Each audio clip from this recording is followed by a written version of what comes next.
J'ai évoqué récemment quels sont, à mon avis, les trois enjeux majeurs de l'élection présidentielle. L'un de ces trois est constitué par le domaine social au sens large. Il est en fait la traduction ou la résultante de plusieurs fonctions sur lesquelles l'État exerce son action.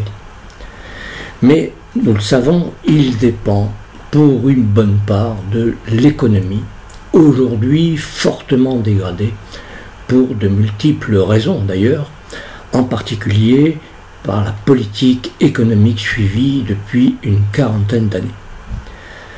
Nous devons donc en changer, mais pour proposer des solutions, il faut d'abord comprendre la situation actuelle et poser le diagnostic.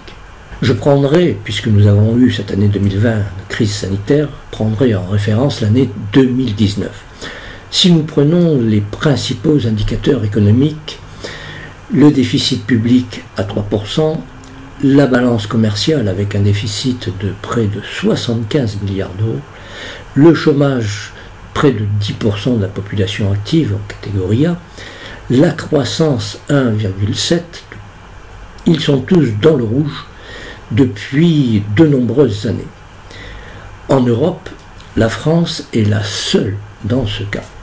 Depuis 2003, le déficit public est au-dessus des normes fixées par les fameux critères de convergence de Maastricht. Depuis la crise de 2008, la France est le seul pays de l'Union européenne à ne pas respecter ces critères. Il faut savoir que depuis trop longtemps, sa croissance n'est en réalité pas une croissance, car depuis longtemps, le déficit public excède largement la croissance de l'économie. C'est d'ailleurs facile à comprendre puisque le déficit public est compris entre 3 et 7% selon les années, alors que la croissance n'excède pas 1,3 à 1,7%. La croissance ne couvre donc pas le déficit, donc il n'y a pas de croissance en réalité, ou une croissance artificielle alimentée par les déficits.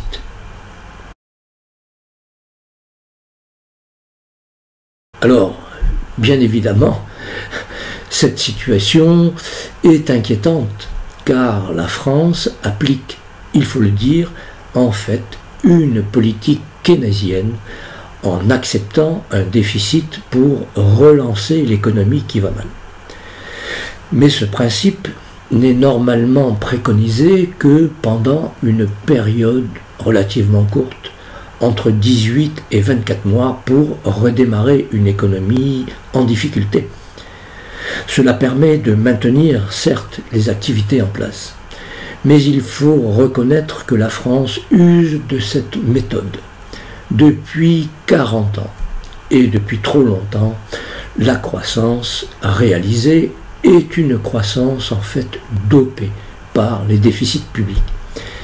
Il faut bien comprendre que tous les ans, l'économie française affiche 1,5 à 2%, voire plus, de différence entre le déficit et la croissance. Son économie survit donc à coups d'expédients qui sont des déficits transformés en dette sur le long terme. D'ailleurs, la démonstration est faite avec notre dette publique, aggravée certes par la situation de la crise sanitaire, mais elle atteint aujourd'hui près de 120% du PIB. Cela dit, l'économie française souffre depuis des années maintenant d'un handicap sérieux qui s'est aggravé et qui complique la situation, car elle est privée, il faut le dire, de son moteur industriel. L'industrie française s'est écroulée et continue de s'écrouler depuis au moins 20 ans. Elle ne représente plus aujourd'hui qu'un peu plus de 10% du PIB, loin derrière, par exemple, l'Allemagne à plus de 25%. La Suisse également, l'Espagne à 20%, l'Italie à 21%. La différence est importante même avec les pays du sud de l'Europe. L'industrie française est donc passée ainsi de 6 millions d'emplois à moins de 3 millions aujourd'hui. Quelle est l'origine de cette saignée industrielle? Il faut y répondre clairement, car cela peut nous permettre ainsi d'entrevoir et de dégager des solutions pour sortir de ce cercle vicieux dans lequel est entraîné notre pays. Alors ces raisons, tout d'abord la concurrence effrénée avec les pays émergents du fait du libre-échangisme, destructeur de nos industries.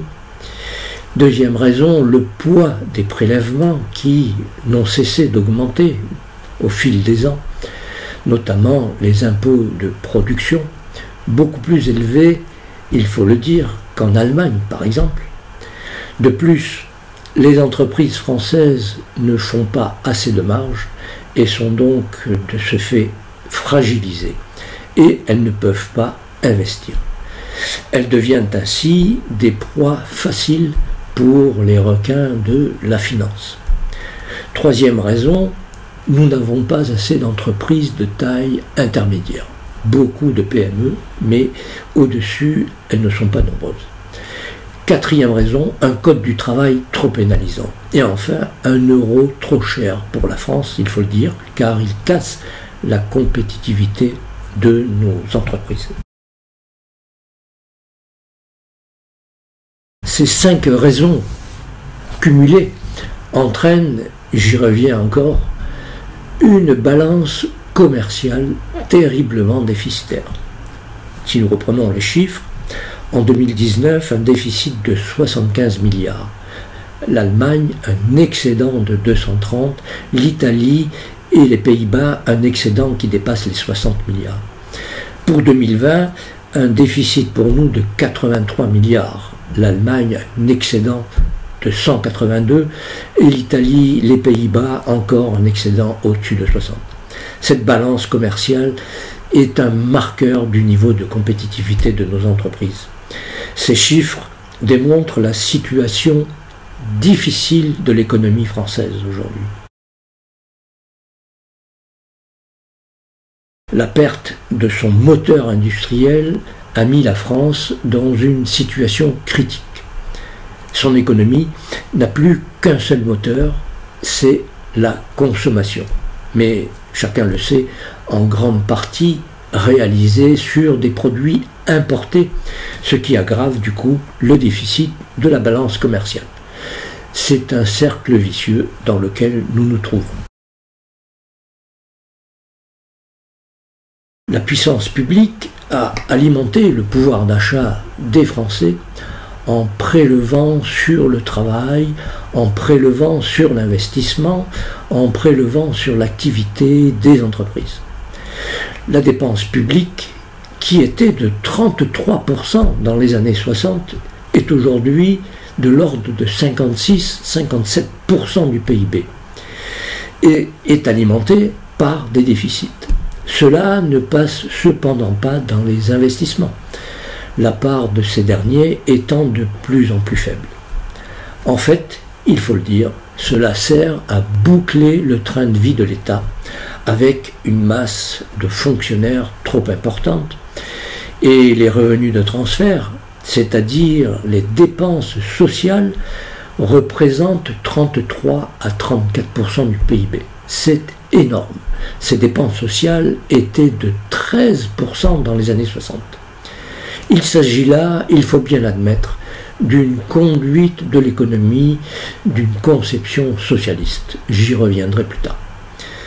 Si nous étions sur le plan de la monnaie, sous le franc, eh bien la France aurait été obligée de dévaluer à plusieurs reprises. L'euro nous empêche certes de plonger, mais il nous maintient dans cette situation aujourd'hui. Nos forces productives, à la fois plombées par ce système socialiste qu'elles ont subi jusqu'ici, et de plus livrées à la concurrence internationale par le libre-échange, sont complètement broyées.